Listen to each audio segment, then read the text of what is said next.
finally comes down to taking a look at Ms. Ricasa's involvement in this process. This plea of failing to fill out the proper form in 2009 is in fact a representative of what she did. She admits that was her mistake, had to do with a contribution, a donation for her child to go to a special program, and she was wrong for not realizing that a gift to her child should be reported as a gift to her, and she's facing that matter to this court at this time for that reason. This plea has put her position in jeopardy. She has suffered the loss and demotion from one position. She has not been fired. She's been demoted from an administrative spot to a staff position, and that stands to lose her $16,000 a year. She celebrated her 50th birthday yesterday. She has 5 kids. $16,000 a year is a considerable loss. So that's loss of income that has been the impact of her plea here today. We do appreciate the fact that Ms. Ricasa ultimately took responsibility for the actions in the form of our negotiated plea agreement. And no doubt Ms. Ricasa is a wonderful mother, wife, sister, and friend to many, and that she has had a lifetime of doing many positive things for the South Bay community. But that is not why we are here today. Let's not lose focus. We are here today because Ms. Ricasa also committed a crime. She pled guilty, and she is to be sentenced and held accountable for what she did.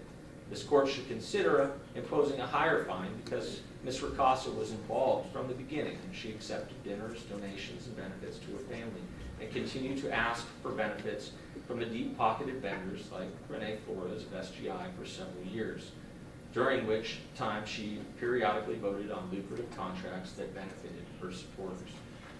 While the loss of her stipend is undoubtedly significant, the potential loss of wages should not be considered as strong as they are simply potential loss of wages.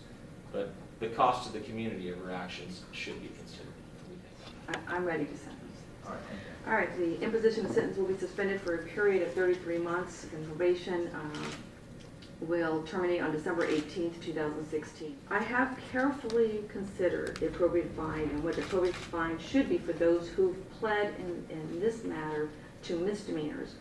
What I've chosen to do is use the base fine pursuant to Penal Code Section 19, plus all the penalty assessments and all the other mandatory fines and fees that are attached to that, for a total of $4,589.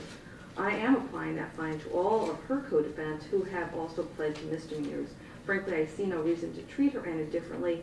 I understand the great contributions that she has offered and provided to the South Bay community. I see her supporters here as well.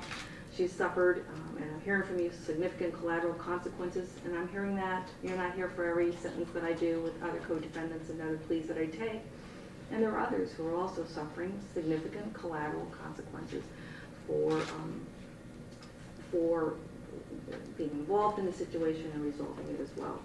Again, I see no reason, frankly, to treat her any differently. The fine will be an amount of $4,589. I am willing to set payment if you'd like for me to do that at $100 a month, beginning, how about June 1st, 2014.